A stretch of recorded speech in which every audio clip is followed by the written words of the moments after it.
по поводу депортации Бахытханым. Сколько лет она живет в Казахстане и есть ли информация о том, подавала ли она на гражданство?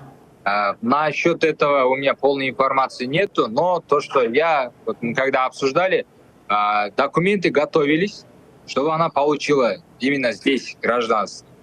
И то, что ее сейчас хотят депортировать в Россию, это тоже плевок, я считаю, в лицо народа и справедливости. То есть человек тоже горюет, их можно понять. Эта семья потеряла близких людей.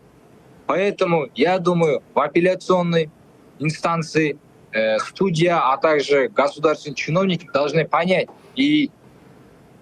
эту горе этой семьи и стараться дать хотя бы несколько дней и их отпустить. А депортация то есть семья, когда сидит и говорит, ради этого мы вернулись в Казахстан.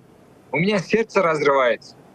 Человек, который вернулся в свою страну, потерял своих близких, не может найти поддержки, справедливости, и еще его депортируют в чужую другую страну.